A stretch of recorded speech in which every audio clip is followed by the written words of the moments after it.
ePathsalaর পক্ষ থেকে মাইক্রোসফট এক্সেলের আরেকটি নতুন ভিডিওতে আপনাদের সবাইকে স্বাগতম। আমি আজকে আপনাদের মাঝে পিভট টেবিলের 10টি টিপস এবং ট্রিক্স শেয়ার করব। এই টিপস এন্ড ট্রিক্সগুলো আপনাদের প্রফেশনাল লেভেলে পিভট টেবিল নিয়ে যখন কাজ করবেন তখন এটা খুবই কাজে দেবে। যারা অ্যাডভান্স কাজ জানেন বা যারা বিগিনার আছেন তাদের উভয়ের ক্ষেত্রে এই ভিডিওটা খুবই কাজে দেবে, ঠিক আছে? তো ভিডিওটা শুরু করার পূর্বে সবার কাছে আমার একটাই রিকোয়েস্ট, আপনি যদি আমার চ্যানেলে নতুন হয়ে থাকেন তাহলে অবশ্যই আমার চ্যানেলটাকে সাবস্ক্রাইব করে দিবেন এবং পাশে থাকা বেল বাটনটা বাজিয়ে দিবেন। তো চলেন আজকে ভিডিওটা শুরু করি। এই ট্রিক্সটা দেখার জন্য দেখেন আমি এখন একটা পিভট টেবিল ইনসার্ট করি। ইনসার্ট করার জন্য আমি যেটা করবো, এইখানে যে কোনো একটা টেবিলের যে কোনো এক জায়গায় কার্সর রেখে আমি চলে যাবো ইনসার্টে। ইনসার্ট থেকে পিভট টেবিল ওকে। এখানে আমি এক্সিস্টিং এ চলে গেলাম, এখানে আসলাম, এখানে এসে আমি এখানে কার্সরটা রেখে ওকে করে দিলাম। দেখেন আমার পিভট টেবিলের যে ফিল্ডস ওটা কিন্তু চলে আসছে। হ্যাঁ, এখন এখানে আমি যেটা দেবো, আশা করি আপনার পিভট টেবিলের এই ফিল্ডগুলো সম্পর্কে খুব ভালোভাবে জানেন। হ্যাঁ, যারা না জানেন আসলে পিভট টেবিলের বেসিক সম্পর্কে, যারা না জানেন বেসিক থেকে অ্যাডভান্স এই যুগগুলো যারা না জানেন তারা অবশ্যই আমার এই ভিডিওটা দেখে আসবেন। এই ভিডিওতে আমি পিভট টেবিলের এ টু জেড যেখানে যে অপশন আছে যা কিছু আছে সবগুলো আমি টিউটোরিয়ালের মধ্যে এক্সপ্লেইন করছি। হ্যাঁ, তো এই টিউটোরিয়ালটি দেখার পরে আপনারা আমার এই টিপস এন্ড ট্রিক্সের ভিডিও টিউটোরিয়ালটি দেখবেন, তাহলে আপনারা খুব ভালোভাবে বুঝতে পারবেন। ওকে, চলেন আজকে শুরু করি। এখানে আমি যেটা করব দেখেন, এখানে আমি এই যে আমি প্রোডাক্ট নেমটা নেব। প্রোডাক্ট নেম কোথায় আছে? এই যে প্রোডাক্ট নেমটা নিয়ে আমি এখানে রোর মধ্যে দিয়ে দিলাম। এই যে আমার প্রোডাক্ট নেমটা চলে আসছে। আর ভ্যালুস আমি যেটা দিব ইউনিট প্রাইস দিয়ে দিলাম। ভ্যালুস এর মধ্যে আমি এই প্রোডাক্টের ইউনিট প্রাইসটা দেখতে যাচ্ছি। ওকে, এখন আসেন আমাদের ফার্স্ট যেটা ছিল how to sort your data. হ্যাঁ, এখানে দেখেন শর্টিং বিভিন্নভাবে করা যায়। এখানে দেখেন অনেকভাবে আছে, র্যান্ডম আছে, ঠিক আছে? তো এখানে আমি কিভাবে এটা শর্ট করব, আসেন এটা দেখি। এখানে যদি কার্সরটা মাউসের অপশন বাটনে ক্লিক করি তাহলে এখানে এখানে দেখেন এই যে শর্টসের অপশন আছে। এখানে স্মলেস্ট টু লার্জ দিলে দেখেন এই যে স্মলেস্ট টু লার্জ এটা হয়ে গেল। হ্যাঁ, একটু জুম করে নিই। এই যে স্মলেস্ট টু লার্জ হলো। হ্যাঁ, আবার অনুরূপভাবে এখানে ক্লিক করেন শর্ট, সরি একটা ক্লিক করবেন, এখানে ক্লিক করে শর্ট এই যে লার্জেস্ট টু স্মল দেখেন বড় থেকে ছোট হইলো। হ্যাঁ, এটা একটা হয়ে গেল। এবং এখানে ক্লিক করার পরে যখন আপনি এই যে দেখেন পিভট টেবিলের এই যে শর্টসে চলে আসবেন, এখানেও আপনি এই যে স্মলেস্ট টু লার্জ এটা পাবেন। ওকে, এখন আসেন এগুলার ক্ষেত্রে কি করবেন। এখানে আপনি দেখেন এই যে এখানে যদি কার্সরটা রেখে এইখানে ক্লিক করেন, দেখেন এইখানে আপনি এই যে এ টু জেড আলফাবেট আকারে যদি চান এ থেকে জেড পর্যন্ত আসুক ওইভাবে আসবে। আবার যদি আপনি চান এখান থেকে জেড টু এ, দেখেন জেড টু এ চলে আসছে। ওকে, এভাবে একটা হয়ে গেল। আরেকটা হচ্ছে দেখেন আপনি যদি র্যান্ডমলি চান, মনে করেন আপনি কুশন এটাকে সবার উপরে যাচ্ছেন, এটা কিভাবে করবেন? এখানে বেশি কিছু করা লাগবে না। এখানে সিইউ আছে আই ও কুশন লিখবেন, দেখেন এই যে কুশনটা চলে আসলো, ওয়ার্ড্রোব এগুলো এটা কিন্তু নিচে চলে আসছে। এখন আপনি চাচ্ছেন কমফোর্টারটা এটা নিচে থাকুক। এখানে আমি দেখি কমফোর্টার, দেখেন দিলাম। এখন দেখেন কমফোর্টারটা এখানে চলে গেল, দেখছেন এই যে ভ্যালু সহ কিন্তু চলে আসছে। ওকে, এখন আমি বেডশিটটা চাচ্ছি। বেডশিট কত আছে দেখেন 3800। বেডশিট বেডশিট দিলাম, দেখেন 3800 এটা সম্ভব চলে আসে। তো এইভাবে আপনার চাইলে শর্ট করতে পারেন। দ্বিতীয় ট্রিক্সটা হচ্ছে ফিল্টার। ফিল্টার আমরা কিভাবে অ্যাড করবো, দেখেন এখানে দেখেন একটা ফিল্টার অলরেডি দেওয়া আছে। এখান থেকে আমরা চাইলে ফিল্টার করতে পারি, ঠিক আছে? এখান থেকে যান, আমরা যদি কুশনটা যদি দেখতে চাই, দেখেন এই যে কুশনটা চলে আসছে। হ্যাঁ, এখান থেকে আমরা চাইলে করতে পারি। ওকে ফাইন, এটা একটা হয়ে গেল। আরেকটা হচ্ছে দেখেন এইখান থেকে আমরা তো এটা আনছি, তো মনে করেন আমরা এটাকে দিয়ে ডিভিশন অনুযায়ী দেখবো। তো ডিভিশনটাকে যদি আমরা ফিল্টারে দিয়ে দিই, এই যে আমাদের ডিভিশন ওয়াইজ এটা চলে আসছে। এখন এখান থেকে যদি আমি অল মাল্টিপল দিয়ে শুধুমাত্র বরিশাল দিই, দেখেন বরিশালের মধ্যে যে প্রোডাক্টগুলো সেল হয়েছে ওগুলো শো করতেছে। হ্যাঁ, এবং এখানে এসে যদি আমি বরিশালের জায়গায় কুমিল্লা এবং ঢাকা দিই, দেখেন কুমিল্লা এবং ঢাকার মধ্যে যেগুলো আছে ওগুলো শো করতেছে। এখানে শুধু ঢাকা দিই, এভাবে শো করতেছে। ওকে, এইভাবে আপনারা আরেকটা ওয়েতে করতে বলে। এখন আপনারা চাচ্ছেন এইটা আমি কিভাবে শর্টিং করব, শুধুমাত্র চাচ্ছি আমি এইটাকে শর্টিং করব, এটা আমি কিভাবে করব? এখানে আমি একটা ফিল্টার লাগাতে যাচ্ছি। এখানে লাগানোর জন্য আমি যদি এখানে এসে ডাটাতে চলে যাই, দেখেন এই যে ফিল্টার অপশনগুলো কিন্তু বন্ধ। তো এখানে আমার ফিল্টার লাগানোর জন্য যেটা করতে হবে, এখানে যে কোনো এক জায়গায় এই যে কলামটা আছে, এই কলামে যে কোনো এক জায়গায় কার্সরটা রাখবেন। রাখার পরে আপনি ফিল্টারে আসার পর দেখেন এটা অ্যাক্টিভ হয়েছে। এখন ওকে দেন ফিল্টার, দেখেন এই যে এখানে আমাদের ফিল্টার অপশনগুলো কিন্তু চলে আসছে। ঠিক আছে, এভাবে আপনারা চাইলে ফিল্টার ইউজ করতে পারেন। আবার ফিল্টারটা ক্লিক করেন, দেখেন ফিল্টার চলে গেছে। ওকে, ওকে, এটাকে আমরা লেআউটটা ঠিক করবো। দেখেন এটা এখন আছে কম্প্যাক্ট লেআউট আছে। এখানে যদি আমরা অপশনে ডিজাইন পোর্শনে চলে যাই, দেখেন এই যে রিপোর্ট লেআউট, এখন এটা যেটা আছে এই যে শো ইন কম্প্যাক্ট ফর্ম, এই ফর্মে আছে, ঠিক আছে। এখন যদি এখান থেকে আমরা শো ইন আউটলাইন ফর্ম দিই, তখন দেখবেন তিনটা কলাম এটা বিভক্ত হবে।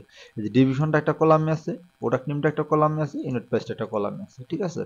তো দেখেন এখানে কিছু গ্যাপ আছে, এই গ্যাপটা যদি আমরা পূরণ করে দিতে চাই, এটা আমরা এখান থেকে দিতে পারবো। দেখেন শো রিপোর্ট অল, দেখেন এইভাবে চলে আসছে, ঠিক আছে। এবং এখান থেকে আমি যদি আবার ডোন্ট রিপিট আইটেম দিই, দেখেন এই লেভেলটা আবার বন্ধ হয়ে গেছে, ওকে। আবার এবং যদি এখানে শো ইন টেবুলার ফর্ম এটা যদি দিই, দেখেন এইভাবে চলে আসছে, দেখছেন, খেয়াল করবেন। যখন আউটলাইন ফর্মে ছিল, দেখেন এখানে কিন্তু একটা গ্যাপ আছে, যখন আমি টেবুলারে দিব, দেখেন এটা কিন্তু এইভাবে চলে আসছে, ওকে। এবং দেখেন এখানে একটা গ্র্যান্ড টোটাল চলে আসছে, প্রতিটা সাবটোটালের প্রতিটা আইটেমের জন্য একটা সাবটোটাল তৈরি হয়েছে। তো এটা যদি আপনি চান, এটা আপনি রাখতে পারেন, যদি না চান ডু নট শো সাবটোটাল, দেখেন কোনো সাবটোটাল নাই, ঠিক আছে। এটা যদি আপনি চান রাখতে পারেন, এবং যদি চান বাদ দিতে চান তাহলে বাদ দিতে পারেন, ওকে। এটা দিলাম আমি, দেখেন আবার চলে আসছে, ওকে। এখন গ্র্যান্ড টোটাল, এই যে দেখেন এখানে যে গ্র্যান্ড টোটাল আসছে না, এটা যদি আমরা না চাই, এটার জন্য আমরা এই যে গ্র্যান্ড টোটালে যে যাবো of for rose and column দিয়ে দিলাম, দেখেন এটা রোজ অ্যান্ড কলামের জন্য অফ, আমাদের তো রোজের জন্য নাই, এর জন্য এটা বোঝা যাচ্ছে না, সমস্যা নেই, এটা দিলে এটা বন্ধ হয়ে যাবে, ওকে। আর কি আছে দেখেন, রোজ ব্লাঙ্ক, হ্যাঁ। এখানে দেখেন এই যে একটা সাবটোটাল আসছে, এরপরে কিন্তু স্পেস নাই, তো আমরা চাইলে কিন্তু এখানে স্পেসটা নিয়ে আসতে পারি, এই যে ইনসার্ট ব্লাঙ্ক, যে প্রতিটা সাবটোটালের পরে একটা করে কিন্তু ব্লাঙ্ক তৈরি হয়েছে, ব্লাঙ্ক সেল তৈরি হয়েছে, ঠিক আছে। এবার রিমুভ দিলে এই যে ব্লাঙ্কটা রিমুভ হলো। তো লেআউটটা এতটুকুই। এখন আমরা স্লাইসার কিভাবে অ্যাড করতে হয় ওটা যদি দেখতে চাই, ওটা দেখার জন্য আমরা যেটা করতে পারি, এটাকে আমি একটা কাজ করি, এটাকে আমি শো ইন কম্প্যাক্ট ফর্ম এইভাবে রাখলাম, হ্যাঁ, এভাবে আমার ভালো লাগে, ওকে ফাইন। এখন এটাকে আমরা স্লাইসার অ্যাড করব, স্লাইসার আমরা কিভাবে অ্যাড করতে পারি, এর জন্য আমরা ডিভিশনটা বাদ দিয়ে দিই, ওকে ফাইন। আমাদের এই প্রোডাক্টটা এভাবে চলে আসছে, ঠিক আছে। এখন এখান থেকে আমরা যেটা করব, দেখেন অপশনে চলে গেলাম, ইনসার্ট স্লাইসার, এই দেখেন আমরা স্লাইসার হিসেবে কি যাচ্ছি, আমরা ডিভিশনটা যাচ্ছি, ডিভিশনটা নিয়ে নিলাম, ওকে। দেখেন এইভাবে চলে আসলো। এখন এখান থেকে আমরা চাইলেই দেখেন যেটা ক্লিক করব, খুলনাটা ক্লিক করতেছে, খুলনাটা চলে আসছে, রাজশাহী ক্লিক করতেছে, রাজশাহীটা চলে আসছে, সিলেটেরটা, বরিশালেরটা, ঠিক আছে। এটা যদি বাদ দিয়ে দিই তাহলে এগুলো সব চলে আসছে, ওকে। একটা গেল। এখন এটাকে আপনারা চাই, এখন তো কিভাবে আছে হরিজন্টাল আকারে আছে না, এটা আপনারা চাইলে কিন্তু ভার্টিক্যালি নিয়ে আসতে পারেন। এটা কিভাবে নিয়ে আসবেন, দেখেন এইখানে দেখেন কলাম আছে একটা, এখানে একটা কলামে আছে না, এটাকে যদি আপনি এখন আরেকটা কলাম বাড়ায় দেন, এই দেখেন এটা দুইটা কলামে, তিনটা কলামে চলে আসছে, সরি, এই যে দুইটা কলামে দিলে এভাবে আসবে, এই তিনটা, এখানে কয়টা আছে টোটাল 7টা না, আমরা এখানে 7 দিয়ে দিই, 7 দিয়ে দিলাম। এবং এইটাকে ধরে এখন যদি আমরা একটু বড় করে দিই, দেখেন এটা আমাদের এইভাবে চলে আসছে। এটাকে এখানে সেট আপ করে দিই, যে কোনো জায়গায় সেট আপ করে দিলেই হয়। আপনারা এভাবে সেট আপ করে নেবেন, হ্যাঁ। এটাকে আমি আর অত কিছু দেখাচ্ছি না, এটাকে একটু এভাবে সেট আপ করে দিতে পারবেন। এখন এখান থেকে আপনি যে কোনো কিছু স্লাইসারে অ্যাড করতে পারবেন। ছোট করে দেখাই দিই, মনে করেন এখানে যদি আমি আরেকটা ডাটা পিভট টেবিল অ্যাড করি, এখানে আমি আরেকটা পিভট টেবিল অ্যাড করি, জাস্ট এখানে ক্লিক করলাম, ইনসার্ট পিভট টেবিল এক্সিস্টিং, এখানে ক্লিক করলাম, এখানে চলে আসলাম, আমি এখানে আরেকটা পিভট টেবিল অ্যাড করলাম,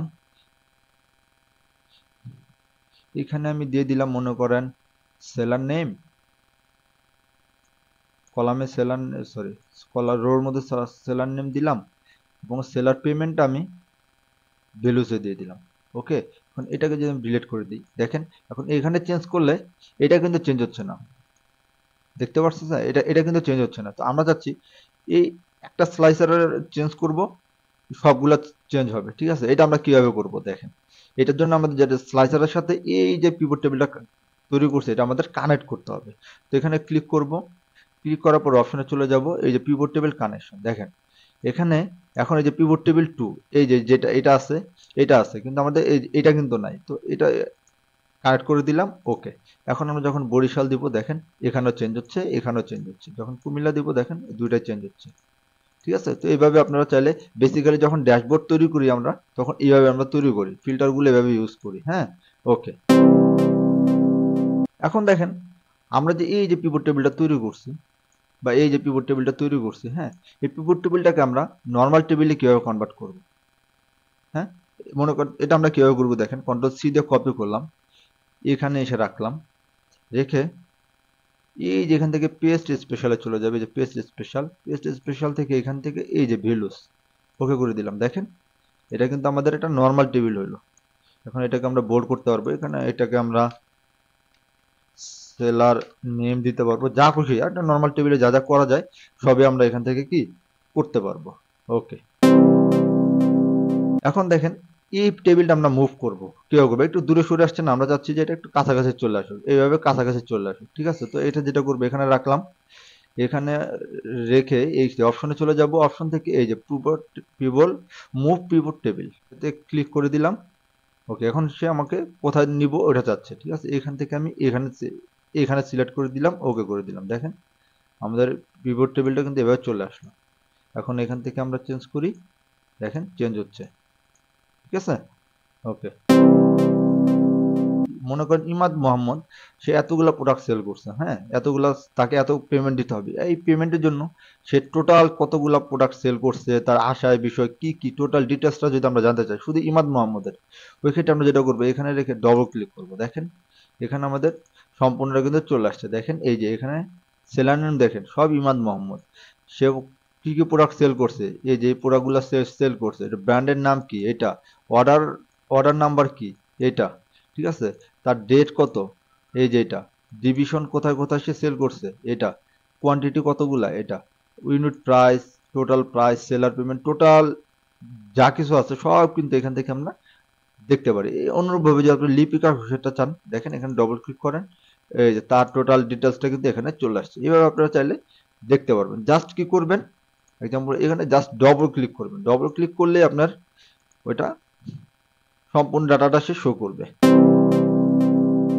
এখানে আমি বেনিফিট সেট করলাম। ওকে, এখন আমরা চাচ্ছি কি বেনিফিটটা, এই যে টোটাল গ্র্যান্ড টোটালটা চলে আসছে, এটার টোটাল কে কত বেনিফিট আমাকে এনে দিচ্ছে, আমি জাস্ট ডাটা অ্যানালাইসিসের জন্য দেখতে চাচ্ছি যে কে কত পার্সেন্টেজ আকারে আমাকে বেনিফিট হয়েছে, কার কাছ থেকে কত বেনিফিটেড হয়েছে। ঠিক আছে, ওইটা আমরা এত হয়েছে ঠিক আছে, কিন্তু এটা গ্র্যান্ড টোটাল কত পার্সেন্ট এটা আমরা দেখতে যাচ্ছি। ঠিক আছে, তো এটার জন্য আমরা যেটা করবো দেখেন এখানে কার্সর রাখবো, এখানে অপশন বাটনে ক্লিক করে এই যে শো ভ্যালু দ্যাস, এই যে grand total percentage grand total, দেখেন এটা কিন্তু 100% হয়ে গেছে। হ্যাঁ, এটা কিন্তু 100%, এটার উপরে ডিপেন্ড করে টোটাল কে কত পার্সেন্টেজ আমাকে এনে দিছে ওটা কিন্তু আমার এখানে শো করতেছে। এবং এটা যদি আমি এখানে যে খুলনা দিই দেখেন ওটা কিন্তু চেঞ্জ হবে, একটা সাথে প্রতিটার সাথে একটা একটা করে কি চেঞ্জ হবে। দেখেন যখন আমি রাজশাহী দিচ্ছি টোটাল গ্র্যান্ড টোটাল যেটা আসছে ওটা 100%, ওটা 84% আসছে এমডি রাহান খানের কাছ থেকে, 15% আসছে তার কাছ থেকে, এবং সিলেটে দিলে এরকম, আমি যদি সব দিই এরকম। এইভাবে আপনারা চাইলে গ্র্যান্ড টোটালটা বিভিন্ন ক্রাইটেরিয়ার উপরে ডিপেন্ড করে নিয়ে আসতে পারেন। ঠিক আছে, যেমন দেখেন এখানে আরেকটা যদি দেখাই, এটা কিন্তু বাই দ্য ওয়ে এখানেও আছে, এই যে এখানেও আছে, হ্যাঁ গ্র্যান্ড টোটাল। এখানে যদি আপনি চাইতেছেন কোনো পার্টিকুলার, মনে করেন এই যে ইমাদ মোহাম্মদের উপরে ডিপেন্ড করে, বা ঢাকা, আমি যদি এখানে ধরি এই যে সবচেয়ে বেশি সেল কে করছে, ইনি করছে, ওনার উপরে ডিপেন্ড করে কে কত পার্সেন্ট আনছে, এটা যদি আমরা চাই দেখেন এখানে আমি কার্সরটা রাখলাম, ভ্যালু যাচ্ছে, এখানে ক্লিক করলাম, পার্সেন্টেজ অফ এটা আমি দিয়ে দিলাম। ওকে, এখানে দেখেন সেলার নেম, এখানে আমার ডিফল্ট হবে যে এমডি হারুন খান, এটা নিয়ে নিচ্ছি যেহেতু আমরা এটা এখানে সিলেক্ট করবো, ওকে করে দিলাম। এখন দেখেন এটা আমার 100%। ঠিক আছে, এবং এইটার উপর ডিপেন্ড করে কে কত পার্সেন্ট আমাকে বেনিফিটেড করে দিছে আমাদের কোম্পানিকে, ওইটা আমরা এখান থেকে দেখতে পাচ্ছি। ঠিক আছে, ওকে, এবং এইটাকে যদি আপনি show values of no calculation then আবার আগের মতো হয়ে গেল। ওকে, ওকে, আসেন এখন আমরা সামারাইজ ভ্যালুটা কিভাবে করে ওইটা কিভাবে কাজ করে দেখেন, এখানে যা কিছু করতেছি এতক্ষণ আমরা ডিফল্ট ভাবে কিন্তু সব সে আমাকে কি সাম করে দেখাচ্ছে। দেখেন এখানে some of seller payment, some of benefits এটা দেখাচ্ছে। ঠিক আছে, তো আমরা যদি এখানে একটা জিনিস নিয়ে আসি, অর্ডার নাম্বারটা নিয়ে আসি, মনে করেন আমি অর্ডার নাম্বারটা সবার আগে দিলাম। দেখেন এখন এটা কেটে দিই, দেখেন এখানে অর্ডার নাম্বারটা কিন্তু সে আমাকে যোগ করে দেখাইছে। এখানে যদি আমরা মেন ডাটা চলে যাই, এই দেখেন অর্ডার নাম্বার, এখানে যত অর্ডার নাম্বার পেয়েছে, যতগুলো অর্ডার নাম্বার পেয়েছে সে আমাকে সবগুলো যোগ করে দেখাইছে। কিন্তু এখানে আমি এই দেখেন এখানে সাম করছে না, কিন্তু আমরা এখানে সাম চাচ্ছি না, আমরা চাচ্ছি ইমাদ মোহাম্মদের টোটাল অর্ডার কতগুলো হয়েছে ওটা আমরা দেখতে যাচ্ছি। তো এটার জন্য আমরা এখানে যেটা করবো এখানে রেখে অপশনে চলে গেলাম, এখান থেকে এই যে সামারাইজ ভ্যালুজ অ্যাজ আমরা কাউন্ট দিয়ে দিলাম। দেখেন এখন কাউন্ট হয়েছে, ইমাদ মোহাম্মদ টোটাল 16টা প্রোডাক্ট সে কি অর্ডার সে কমপ্লিট করছে, সরি সেখানে টোটাল 16টা অর্ডার কমপ্লিট করছে, লিপিকা ঘোষ 12টা, এইভাবে। এবং এখানে আসেন আমরা যদি আরেকটা জিনিস দেখতে চাই, এখানে আমরা ইউনিট প্রাইসটা যদি নিয়ে আসি, মানে এখানে নিয়ে আসলাম। ওকে, এখন এটাকে যদি ডিলিট করে দিই, এখন দেখেন এখানে ইউনিট প্রাইস, হ্যাঁ, ইমাদ মোহাম্মদ 16টা প্রোডাক্ট করছে, যার টোটাল ইউনিট প্রাইস ছিল সবগুলা ইউনিট প্রাইসের যোগফল। কিন্তু আমরা এখানে ইউনিট প্রাইস তো আমরা যোগ করে যাচ্ছি না, আমরা এখানে যাচ্ছি সর্বোচ্চ কত ইউনিট প্রাইস ছিল এটা দেখতে যাচ্ছি। মনে করেন এখানে আমি ম্যাক্স দিয়ে দিলাম, এই দেখেন ম্যাক্স কত এটা দেখাচ্ছে। এখানে যদি আমি চাই মিনিমাম দেখাইতে, এটা দেখাইতে পারবো, দেখেন মিনিমাম। আবার যদি চাই যে total unit price, average unit price কত ছিল, এটা আমরা এখান থেকে এই যে অ্যাভারেজ দিয়ে দেবো। দেখেন এভাবে আপনারা শো করবেন। এখানে অনেকগুলা দশমিকের পরে চলে আসছে, সমস্যা নেই, এখান থেকে আপনারা দশমিকটা কমা দিতে পারবেন। এইভাবে আপনারা চাইলে সামারাইজ ভ্যালুস এই জিনিসটা ব্যবহার করতে পারেন। আমরা একটা পিভট টেবিল তৈরি করে ফেলছি, এই পিভট টেবিলের ডাটা সোর্সটা আমরা কিভাবে চেঞ্জ করব, ওই জিনিসটা দেখার জন্য দেখেন এখানে যদি রেখে আমি যদি এই যে এখানে চেঞ্জ ডাটা সোর্সে চলে যাই, চেঞ্জ ডাটা সোর্স এখানে চলে গেলাম, দেখেন এখানে সম্পূর্ণ টেবিলটা কিন্তু আমার সিলেক্ট হয়ে আছে। হ্যাঁ, আমি এখান থেকে চাইলে যদি রেঞ্জ বাড়াইতে চাই বাড়াইতেও পারবো, আমি যদি চাই কমাইতেও পারবো। ঠিক আছে, তো এটা আমি কেটে দিলাম। কেটে দিয়ে এখান থেকে যেটা করব দেখেন, এই যে আমি এখান থেকে ধরে এতটুকু আমি দিয়ে দিলাম। ওকে, ওকে করে দিলাম। দেখেন এতটুকুর মধ্যে যে ডাটা সোর্সটা আছে এটাই চলে আসছে। আগে অনেক বেশি ছিল, এখন কিন্তু অনেক কমে আসছে। ঠিক আছে, আবার যে এখন যদি আমি এখানে চলে যাই, দেখেন এই যে এতটুকু ডাটা সোর্স কিন্তু সে নিচ্ছে। এখন এখান থেকে যদি আপনাদের বোঝানোর জন্য আমি জাস্ট দুইটা নিলাম। ওকে, এখন দেখেন এই যে এখানে শুধু দুইটাই সে শো করতেছে। এখন এটা যদি আমার এক্সটেন্ড করার প্রয়োজন হয়, আবার এখানে চলে যাব, এখান থেকে এখানে চলে যাব, এখানে ক্লিক করব এবং এখান থেকে ধরে এই সম্পূর্ণটা আমি দিয়ে দিব, ধরে একদম শেষ পর্যন্ত সম্পূর্ণটা আমি দিয়ে দিলাম। ওকে, দেখেন আবার আগের মতো চলে আসছে। এভাবে আপনার ডাটা সোর্সটা চেঞ্জ করতে পারবেন। তো এটাই ছিল আমার আজকের ভিডিও। আমরা আশা করি এই 10টা টিপস এন্ড ট্রিক্স আপনাদের অনেক অনেক কাজে দিবে, এবং এই ধরনের আরো অনেক ইম্পর্টেন্ট ভিডিও পাওয়ার জন্য আমার চ্যানেলটাকে সাবস্ক্রাইব করে রাখবেন এবং পাশে থাকা বেল বাটনটি বাজিয়ে দেবেন। দেখা হবে নেক্সট কোনো একটা ভিডিওতে। ততক্ষণ পর্যন্ত সবাই ভালো থাকবেন, সুস্থ থাকবেন। আল্লাহ হাফেজ।